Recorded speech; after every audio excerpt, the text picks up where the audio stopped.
혹시 요즘 잠 잘 주무시고 계신가요? 밤새 뒤척이거나 자다가 자꾸 깨거나 아침에 일어나도 개운하지 않다는 분들 정말 많죠. 요즘은 젊은 사람들도 수면 문제를 많이 겪고 있지만 특히 나이 들면서 잠이 얕아지고 새벽에 자주 깨고 다시 잠들지 못하는 분들이 정말 많아요. 그런데 문제는요, 잠을 못 자면 그 여파가 하루 종일 따라온다는 거예요. 집중도 안 되고 기분도 가라앉고 소화도 안 되고 결국 몸 전체가 지치게 되죠. 사실 잠이라는 게 너무 당연해서 별 생각 안 하고 살다가 한번 망가지기 시작하면 얼마나 중요한지 그제야 깨닫게 돼요. 저도 그랬어요. 그래서 오늘은요, 수면 전문의들이 실제로 환자들에게 알려주는 꿀잠 노하우를 총정리해서 이렇게 하면 정말 잠이 온다는 핵심만 쏙쏙 뽑아 여러분께 알려드리려고 해요. 오늘 이 시간에는 잠 못 이루는 밤을 반복하고 계신 분들께 꼭 도움이 되는 이야기를 들려드릴게요. 첫째부터 열째까지 수면의 질을 높이기 위한 구체적인 방법들, 흔히 하는 실수들, 실생활에서 적용할 수 있는 예시들까지 전부 다 담았어요. 단순히 잠 좀 자세요가 아니라 진짜 도움이 되는 조언들로 꽉 채웠으니 오늘 이 이야기 끝까지 함께 들어보시면 분명 내일부터 잠이 달라질 거예요. 그럼 지금부터 수면 전문의가 알려주는 꿀잠 비법 함께 시작해 볼게요. 첫째, 수면 루틴을 일정하게 유지하는 게 정말 중요해요. 우리는 보통 잠을 자고 깨는 시간이 들쭉날쭉할 때가 많은데 그게 바로 수면의 질을 가장 크게 떨어뜨리는 원인이 되거든요. 특히 주말에 늦잠 자고 평일에 갑자기 일찍 일어나려 하면 몸이 그 리듬을 따라오질 못해요. 수면 전문의들은 입을 모아 말합니다. 자는 시간보다 더 중요한 건 일어나는 시간을 일정하게 지키는 거라고요. 예를 들어 밤 12시에 자든 새벽 1시에 자든 아침 7시에 일어나는 걸 고정하면 그 뒤로 수면 리듬이 안정되기 시작해요. 한 분은요, 매일 같은 시간에 일어나기 시작한 지 2주 만에 새벽에 깨는 횟수가 줄고 낮에 졸음이 확 줄었다고 하셨어요. 또 다른 분은 퇴직 후 늦게 자고 늦게 일어나다 보니 우울감까지 왔었는데 수면 루틴을 딱 정해놓고 꾸준히 지키다 보니 컨디션도 회복되고 하루가 훨씬 개운해졌다고 해요. 또 어떤 분은 매일 밤 10시에 자려고 알람을 맞추고 자기 전에 조용한 음악을 틀며 몸과 마음을 정리하는 루틴을 만들었는데 그게 정말 큰 도움이 됐다고 하시더라고요. 우리 몸은요, 규칙을 좋아해요. 뇌는 특히 예측 가능한 걸 좋아하거든요. 그래서 일정한 시간에 자고 일어나는 걸 습관화하면 뇌가 스스로 이제 잘 시간이다라고 인식하면서 자연스럽게 졸음을 유도하게 돼요. 그게 진짜 꿀잠의 출발점이에요. 하루 두세 시간 더 자는 것보다 일정한 시간에 자고 일어나는 게 훨씬 더 깊고 진짜 회복되는 수면이라는 것 꼭 기억해 두세요. 둘째, 잠들기 직전의 습관들이 수면의 질을 좌우한다는 거 알고 계셨나요? 우리가 자는 시간이 아무리 길어도 그 전에 무엇을 했느냐에 따라 수면의 깊이는 확 달라져요. 특히 스마트폰, TV, 강한 조명 같은 자극적인 것들은 뇌를 흥분시켜서 잠들기 직전까지도 뇌를 깨우게 하거든요. 예를 들어 잠들기 직전까지 유튜브 영상을 보다 보면 뇌는 아직 깨어 있어야 해 하고 착각해서 실제로 눈은 감겼지만 깊은 수면 단계로 잘 못 들어가요. 한수면 클리닉에서는 스마트폰을 침실 밖에 두고 잠들기 30분 전부터 조명을 낮추고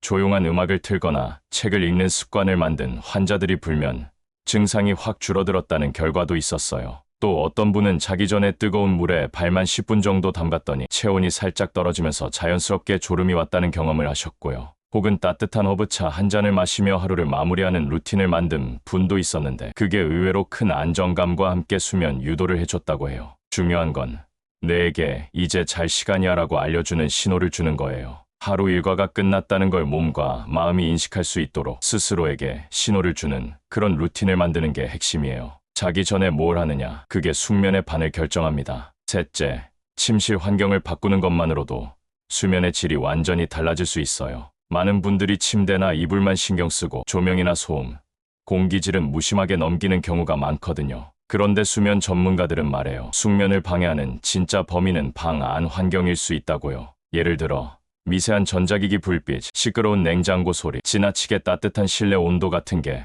무의식적으로 뇌를 계속 자극하게 돼요. 어떤 분은 침실 커튼을 안막으로 바꾸고 나서 아침까지 한 번도 안 깨고 잘 수 있었다고 했고요. 또 다른 분은 수면 전 공기청정기를 켜놓으니까 숨 쉬기가 편해져서 깊은 잠을 잘 수 있었다고 해요. 또 소리에 민감한 분들은 백색 소음기 혹은 작은 물소리나 바람 소리 같은 자연음이 나오는 기기를 틀어두면 훨씬 안정감을 느낄 수 있다는 이야기도 많아요. 그리고 조명도 아주 중요해요. 따뜻한 색감의 간접 조명으로 바꿔보면 뇌가 훨씬 빠르게 수면 모드로 전환된다고 하거든요. 밝은 형광등 아래선 몸이 잠잘 준비를 못해요. 침실은 단순히 자는 공간이 아니라 하루의 긴장을 내려놓는 가장 사적인 쉼의 공간이에요. 그러니까 그곳만큼은 나를 위한 최고의 안식처로 만들어 보세요. 숙면은 생각보다 가까운 곳에 있습니다. 넷째, 카페인과 알코올은 생각보다 훨씬 오래 몸에 남아 있어서 숙면을 방해해요. 많은 분들이 저는 커피 마셔도 밤에 잘 자요라고 하시지만 사실은 깊은 잠을 못 자고 있는 걸 모르는 경우도 많아요.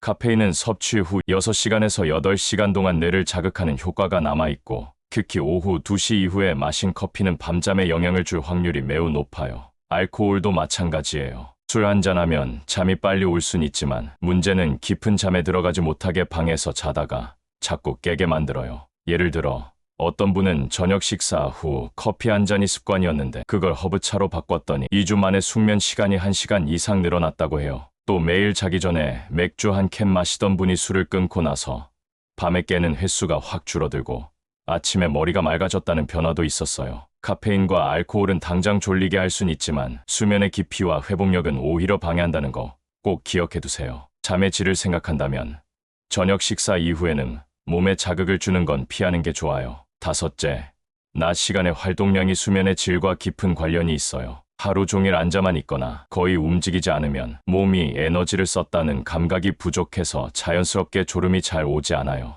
뇌는 피곤한데 몸은 안 피곤하니까 수면이 어긋나는 거죠. 수면 전문의들이 항상 강조하는 게 바로 낮에 햇빛을 받고 몸을 움직여라예요. 햇빛을 쬐는 것만으로도 수면 호르몬인 멜라토닌의 리듬이 제자리를 찾게 돼요. 예를 들어 어떤 분은 오전에 공원 걷기를 시작하고 나서 밤에 훨씬 빨리 잠들 수 있었다고 하고요. 집 근처를 산책하면서 하루 5,000보 이상 걷는 걸 습관화한 뒤 불면증에서 벗어난 분도 계세요. 또 요가나 스트레칭을 통해 낮에 뭉친 근육을 풀어주는 것도 뇌와 몸의 긴장을 함께 풀어줘서 깊은 수면으로 이어진다고 해요. 낮에 햇빛 보고 몸을 움직이는 것만큼 저녁잠을 위한 최고의 준비는 없어요. 활동적인 낮이 있어야 편안한 밤이 따라옵니다. 여섯째, 자기 전에 걱정이나 생각을 정리하는 시간도 꼭 필요해요. 많은 분들이 자는데 시간이 오래 걸려요라고 하시는데요. 그 이유 중 하나는 뇌가 너무 많은 생각으로 가득 차 있기 때문이에요. 하루 동안 있었던 일, 내일 해야 할 일, 지나간 후회들, 별별 생각들이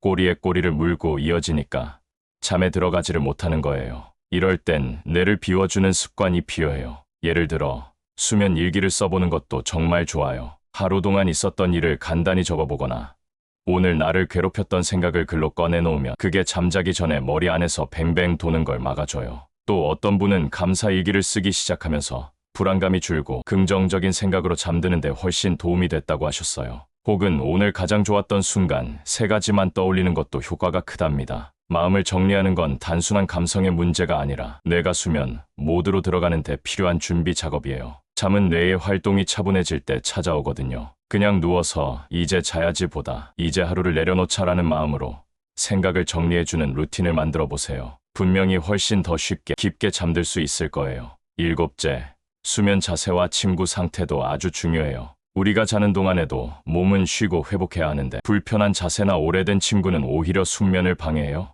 목이나 허리에 통증이 있거나 자고 나서 몸이 뻐근하다면 수면의 질이 떨어지고 있다는 신호일 수 있어요. 예를 들어 베개 높이가 잘 맞지 않아서 자꾸 목이 뻐근하거나 허리가 아픈 분들이 베개를 바꾸고 나서 수면 질이 눈에 띄게 좋아졌다는 사례가 많아요. 또 매트리스가 너무 딱딱하거나 너무 꺼져 있으면 척추에 무리가 가서 자주 깨거나 뒤척임이 심해져요. 어떤 분은 기능성 매트리스로 바꾸고 나서 통증도 줄고 깊은 잠을 잘 수 있었다고 해요. 이불도 가볍고 통기성이 좋은 걸로 바꾸면 체온 조절이 잘 돼서 훨씬 쾌적하게 잘 수 있죠. 수면은 하루의 3분의 1을 차지하는 중요한 시간이니까 그 환경을 편안하게 만드는데 돈과 시간을 아끼지 말아야 해요. 침실은 결국 내 몸을 가장 잘 쉬게 해주는 공간이니까요. 여덟째, 명상과 호흡은 잠 못 드는 밤에 정말 강력한 도구가 될 수 있어요. 아무리 환경을 다 갖췄어도 생각이 많고 마음이 불안하면 잠들기가 어렵거든요. 이럴 땐 간단한 명상이나 심호흡만으로도 뇌의 활동을 느긋하게 낮춰줄 수 있어요. 예를 들어 4초, 7초, 8초 호흡법이라는 게 있어요. 4초 동안 숨을 들이쉬고 7초 동안 멈췄다가 8초 동안 천천히 내쉬는 방식인데 이걸 몇 번 반복하면 신경계가 진정되면서 자연스럽게 졸음이 찾아오게 돼요. 또 유튜브나 앱을 통해 수면, 유도 명상 콘텐츠를 듣는 것도 정말 효과적이에요. 실제로 많은 사람들이 이런 명상 소리에 귀 기울이며 자기도 모르게 잠이 들었다고 해요. 어떤 분은 자기 전에 10분 정도 조용히 앉아 눈을 감고 오늘 있었던 일을 스르륵 흘려보내듯 떠올리고는 지금은 내가 쉴 시간이라고 마음속으로 말하는 루틴을 만든 뒤로 잠이 훨씬 빨리 들게 됐다고 하셨어요. 복잡한 기술이 필요한 게 아니에요. 단지 숨을 고르고 마음을 가라앉히는 짧은 시간만으로도 내가 수면 준비에 들어갈 수 있어요. 잠 못 드는 밤엔 내 안의 호흡을 믿어보세요. 9째, 약물이나 보조제 사용은 꼭 전문가와 상의해서 조심스럽게 접근해야 해요. 요즘은 쉽게 구할 수 있는 수면, 보조제나 멜라토닌 제품들이 많다 보니까 아무 정보 없이 그냥 복용하는 분들도 많아요. 그런데 사람마다 체질과 원인이 다르기 때문에 잘못 쓰면 오히려 수면 리듬을 더 망칠 수 있어요. 예를 들어 멜라토닌은 시차 적응이나 일시적인 불면에는 도움이 되지만 장기간 사용하면 뇌가 스스로 멜라토닌을 만드는 능력을 떨어뜨릴 수 있거든요. 또 수면제는 뇌를 억지로 잠들게 만들기 때문에 일시적 효과는 있어도 장기적으로는 의존성이 생길 수 있어요. 실제로 한 분은 처음엔 반 알만 먹었는데 점점 양이 늘어나서 나중엔 잠이 오지 않으면 불안해지기까지 했다고 하더라고요. 그래서 정말 필요하다면 꼭 수면 전문의나 의사와 상담을 통해 자신에게 맞는 방법을 찾아야 해요. 수면 문제는 약 하나로 해결되지 않아요. 그보단 앞서 말씀드린 생활 습관들을 먼저 정비하고 필요한 경우에만 약물의 도움을 받는 게 바람직해요. 내 몸은 내가 가장 잘 알아야 하니까요. 10째, 가장 중요한 건